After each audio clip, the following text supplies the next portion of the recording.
ఐదేళ్ల తర్వాత టీడీపీ అధికారంలోకి వచ్చి ఏడాదిన్నర దాటినా కొందరు నాయకులు ఇంకా జగన్ జపం చేస్తున్నారు.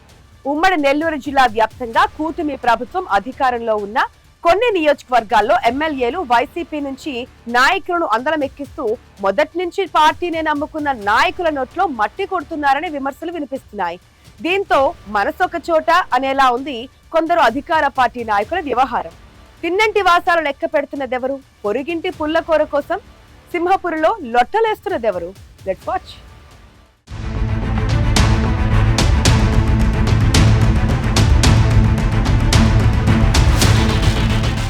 విపక్షంలో ఉండగా 5 ఏళ్లు టీడీపీ జెండాను వీడకుండా కేసులు పెట్టించుకున్న పసుపు సైన్యానికి అధికారంలోకి వచ్చాక కూడా కష్టాలు తప్పడం లేదనే టాక్ నెల్లూరు జిల్లాలో వినిపిస్తోంది. నెల్లూరు నగరంలో దేవాలయాలు, మార్కెట్ కమిటీలు, గ్రంథాలయ చైర్మన్లు, వివిధ కార్పొరేషన్ల డైరెక్టర్లు ఇలా అన్ని నామినేటెడ్ పదవులు కండువా మార్చుకున్న వైసీపీ నేతలే ఎగరేసుకుపోతున్నారు. మరోవైపు నిజమైన టీడీపీ నేతలకు ఇబ్బందులు ఎదురైతే కనీసం పరామర్శించేవారే లేకుండా పోతున్నారు. ఇవన్నీ చూస్తున్న కరడుగట్టిన పసుపు తరం ఏమిటిలా జరుగుతోంది అని లోలోపల మదన పడుతున్నారట. నెల్లూరు జిల్లాలో మరీ ముఖ్యంగా జిల్లా హెడ్ క్వార్టర్లో బర్నింగ్ టాపిక్ లా నడుస్తోంది ఇష్యూ. దీనికి కారణం ఎవరని జిల్లా టీడీపీ శ్రేణుల్లో పెద్ద చర్చే జరుగుతోంది.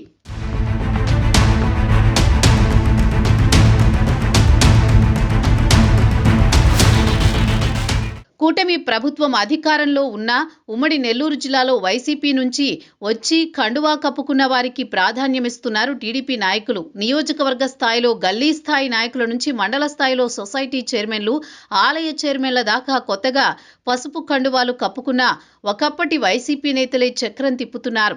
ఇసుక రీచ్లు, కాంట్రాక్టులు నెల్లూరు, గూడూరు, సూళ్లూరుపేట, సర్వేపల్లి, కోవూరు, ఉదయగిరి నియోజకవర్గాల్లో నామినేటెడ్ పదవులు కట్టబెట్టిన వారిలో సగానికి పైబడి వలస నేతలే.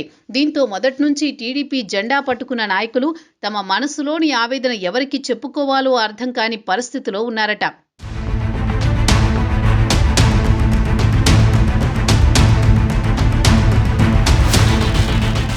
5 ఏళ్ల వైసీపీ పాలనలో కొందరు టీడీపీ నాయకులు కొన్ని నియోజకవర్గాల్లో స్థానికంగా ఉండలేకపోయారు. కొందరు ఇతర రాష్ట్రాలలో వ్యాపారాలు చేసుకుంటూ గడిపేశారు.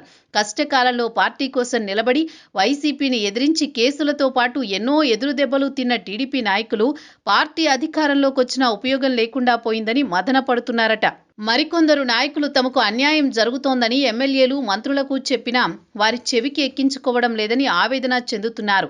కండువా మార్చిన వారికి ఏవో ప్రయోజనాలు ఆశించి నామినేటెడ్ పదవులు కట్టబెట్టారనే మాట ఉమ్మడి నెల్లూరు జిల్లా వ్యాప్తంగా వినిపిస్తోంది. కొందరు టీడీపీ నాయకులకు నామినేటెడ్ పోస్టుల ఆఫర్ వచ్చినా అడిగింది ఇవ్వలేక వెనక్కి తగ్గారనే విమర్శలు వెల్లువెత్తుతున్నాయి.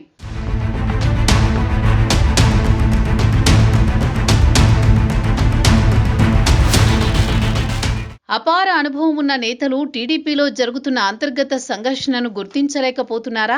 అన్నీ తెలిసి కూడా సొంత అవసరాల కోసం వలస నేతలకు పదవులు కట్టబెడుతున్నారా అన్న అనుమానాలు వస్తున్నాయి. భవిష్యత్తులో పరిస్థితులు ఎలా ఉండబోతాయో, శత్రుత్వం ఎందుకు అని కొందరు నేతలు ఇలా కాంప్రమైజ్ అవుతున్నారనే డౌట్లు కూడా వస్తున్నాయి. అధికార పార్టీ నేతలు శంకుస్థాపనలు, ప్రారంభోత్సవాలు అంటూ పరుగులు పెడుతున్నారే తప్ప పార్టీలో ఏం జరుగుతోందో, జెండా మోసిన వారి కష్టనష్టాలేంటో ఆలోచించడం లేదని కార్యకర్తలు గగ్గోలు పెడుతున్నారు.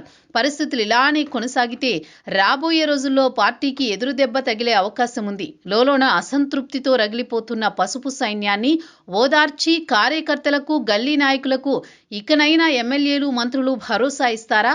అరువు తెచ్చుకున్న వారిని అందలమెక్కిస్తూ పోతారో చూడాలి మరి.